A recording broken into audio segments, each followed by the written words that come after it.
Halo trader semuanya, selamat datang di YouTube channel Forex Club Indonesia, Fundamental and Technicalist Analysis.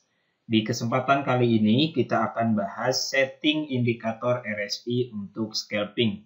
Pembahasan ini penting sehingga teman-teman semua yang tradingnya jangka pendek dapat menentukan kapan seharusnya melakukan open posisi buy ataupun kapan seharusnya masuk open posisi sell.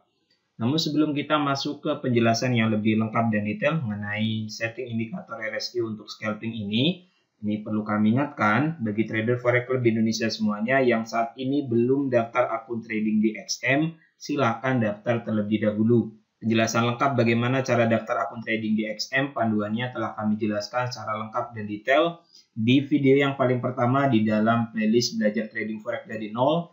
Teman-teman bisa klik notif di bagian atas ataupun buka menu playlist di YouTube channel Forex Club Indonesia. Di situ ada playlist belajar trading forex dari nol. Di video yang paling pertama telah kami jelaskan step by step cara daftar akun trading di XM. Ikuti langkah-langkahnya sehingga sahabat FCI semua punya akun trading di XM. Link website XM kami cantumkan di bagian kolom deskripsi video ini.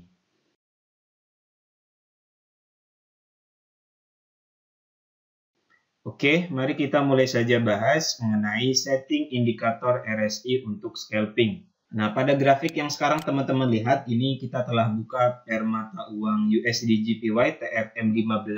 Satu candlestick ini dibuat dalam waktu 15 menit. Jadi dalam waktu 1 jam ada 4 candlestick TFM15. Oke, kita setting terlebih dahulu indikator RSI-nya. Setting indikator RSI yang cukup populer untuk scalping ialah menggunakan periode 10. Klik bagian menu insert, kemudian arahkan kursor di bagian indikator. Di sini kita pilih indikator RSI. Secara default settingannya menggunakan periode 14. Nah, ini kita rubah menjadi 10. Kita gunakan periode 10. Setting periode 10 ini kita buat berdasarkan 2 sesi perdagangan. Kalau kita trading 1 minggu itu kan 5 hari. Nah, kita gunakan setting 10 untuk analisis trading jangka pendek kita menggunakan indikator RSI. Setelah teman-teman rubah periodenya, untuk level kita gunakan level 30 dan 70. Setelah itu teman-teman tinggal klik OK. Nah, di bagian sini di bawah chart ini sudah ada indikator RSI dengan periode 10. Indikator RSI ini divisualisasikan dalam bentuk satu garis yang berwarna biru ini, di mana apabila garis indikator RSI masuk ke level 0 sampai dengan 30, yang ini merupakan area oversold ataupun area jenuh jual. Kita tandai ini sebagai area oversold ataupun jenuh jual. Dan sinyal untuk melakukan open posisi buy. Ini untuk level 0 sampai dengan 30. Sedangkan apabila garis indikator RSI ini masuk ke level 70 sampai dengan 100, yang ini merupakan area overbought ataupun area jenuh beli.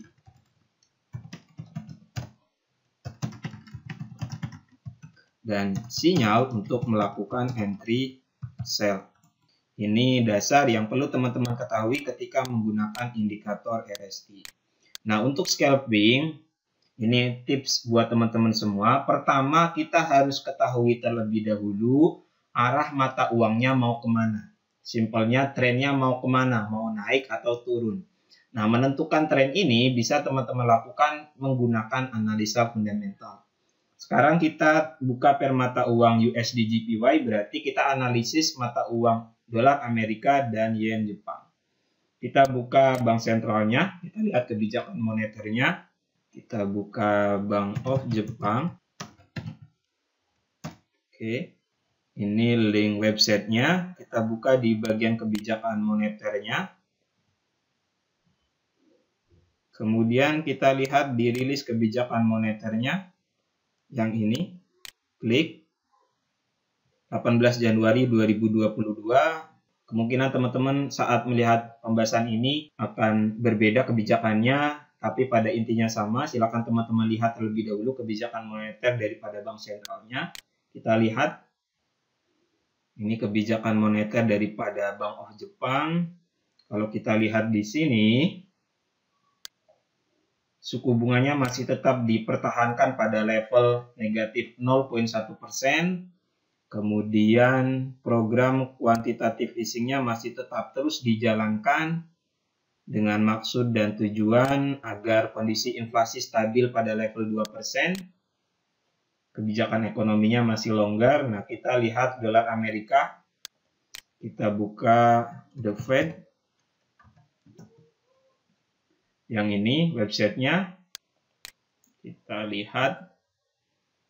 Kita buka di bagian kebijakan moneter yang ini. Kita lihat statement yang terakhirnya. Nah, kalau kita lihat bersama di sini, karena sebab inflasi Amerika Serikat yang sudah lebih dari 2%, maka The Fed akan berencana mempercepat kenaikan suku bunga dan mempercepat program tapering juga mulai bulan Februari menjadi 30 miliar US dollar per bulan. The Fed melakukan pengetatan moneter, sedangkan Bank of Jepang kebijakan moneternya masih longgar.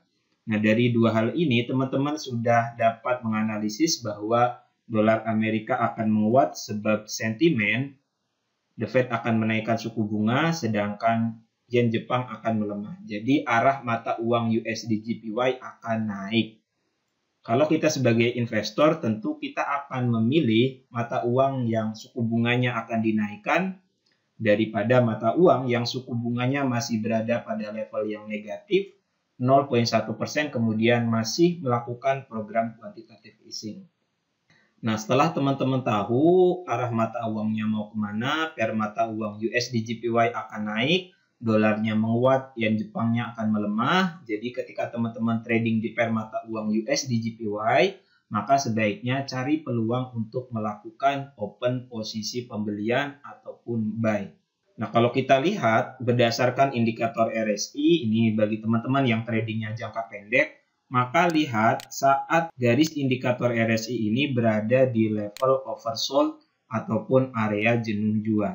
Ketika garis indikator RSI ini masuk ke level jenuh jual, maka teman-teman boleh melakukan open posisi buy. Pertama yang ini kedua, ini ketiga. Teman-teman sebaiknya cari peluang open posisi buy, sebab secara fundamental pair mata uang USD JPY akan mengalami kenaikan. Berdasarkan indikator RSI periode 10, kita melakukan open posisi buy pertama yang ini. Oke, ketika garis indikator RSI ini masuk ke level 0 sampai dengan 30, ini merupakan area beli. Kedua yang ini, teman-teman dapat lihat garis indikator RSI-nya masuk ke level oversold yang ini. Kemudian ini yang ketiga. Jadi trading kita sama dengan arah mata uangnya mau kemana. Dan berdasarkan trend line juga di sini, kalau kita lihat ini trennya masih naik. Teman-teman kalau mau melakukan open posisi buy lagi, tunggu harga ke trend line dan juga indikator RSI ini masuk ke level 0 sampai dengan 30. Sinyal pair mata uang USD JPY ini akan mengalami kenaikan sebenarnya telah kami share di YouTube channel Forex Club Indonesia. Teman-teman kalau mengikuti di bagian komunitas, di sini telah kami bagikan peluang perdagangan buy pair mata uang USD JPY. Sebab pertumbuhan ekonomi Jepang masih dalam zona yang negatif 0,9%, kemudian inflasinya juga masih jauh dari target 2%. Saat ini inflasinya masih belum mencapai level 2%. So, kalau teman-teman trading menggunakan indikator RSI untuk menentukan entry point, sebaiknya cari peluang perdagangan buy ketika indikator RSI masuk ke level oversold ataupun area jenuh jual. Semoga pembahasan mengenai setting indikator RSI untuk scalping ini bermanfaat. Selamat berjumpa di video selanjutnya. Terima kasih. Assalamualaikum warahmatullahi wabarakatuh.